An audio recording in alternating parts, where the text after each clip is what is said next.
Cuqaasha dhalinyarada waxkaradka degmada Qoryaale ayaa sida fiinta uga qayliyay guddibeeleed kuwaasi oo ay sheegeen inay faragelin baan ku hayaan maamulka degmada Qoryaale isla markaasina aanay xukuumaddu ka warhaynin odayaashan iyo waxkaradka deegaankani oo warbaahinta kula hadlay goob fagaare ah ayaa xukuumadda ugu baaqay inay wax ka qabato dad ay sheegeen inay wadaan qorshe maamul cusub loogu dhisayo degmadaasi taasoo khatar baan ku haysan nabadgelyada iyo noolaanshaha dadweynaha reer Qoryaale anigoo ku hadlay afka cuqaashta dawladaageeda oo 22 caaqila oo halkan arrinkaasi maanta igu qabsaday wuxuu noqday mid aanan u socon aniga waxa igu dambeeyay dalku isagoo dawladda Soomaaliland la yiraahdo barasaaka ka fareerta laga sii qaato arrimaha gudaha lagu socotiyo wadada dawladda la raaco guddida aan u dooranay guddida reer iyo guddida dhaqanahay waxa la yaab leh gooy guddi siyaasadeed oo inta lagu guurtay ma garanayo anigu wasiirada iyo barasaabada iyo ninkii kasta reerka dawladaageed u shaqo tagaan iyagu eriyaan buu gaaray ama ay shaqada u doonaan ama ka qaadaan anigu go'aanka inta leeyahay waa mid iga dambeeyay ma waxbay wacneeyeen guddida aanu dooranay reerka u dooranay waxa fara badan u diran mise waxbay xumeeyeen haddii ilaahay ka dhigo waxaan difaray horta sunnimaadno inagu ama wax walaal meesha ka dhigna wax ma yirqabo halkan waxaan ka soo hadlayaa ceelka la yiraahdo Qoryaale waxa hadalka ay ugu kalifaya cabatin ما يعصب باي مكانوين وانو وناكسيه وحلي بكمان أرك دولات دون كما سو شيء رجوري شوجه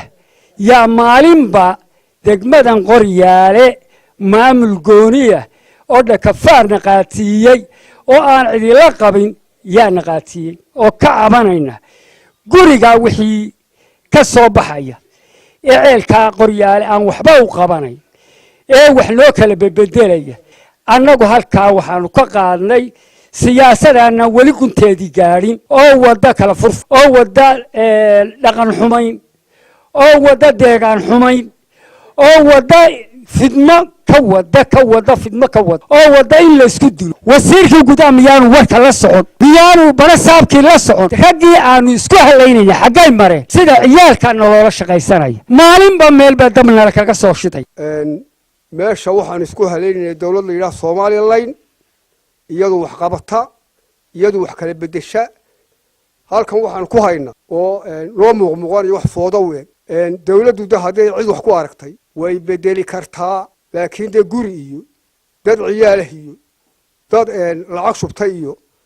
waxaasi waxba ma bedelaan dadka caynkaasi madaxweynaha boornaya waa bedelayna wuxuu sameeynaya waxaan ka hadlayaa erayna soo gaaray taasoo ah in la yiri niman aqal jooga oo guddiga ay yiraahdeen guddoomiyihii golaha deegaanka ee Qoryaale waanu bedelin waxa weeye dawlad baa waxan kaanta waxna bedesha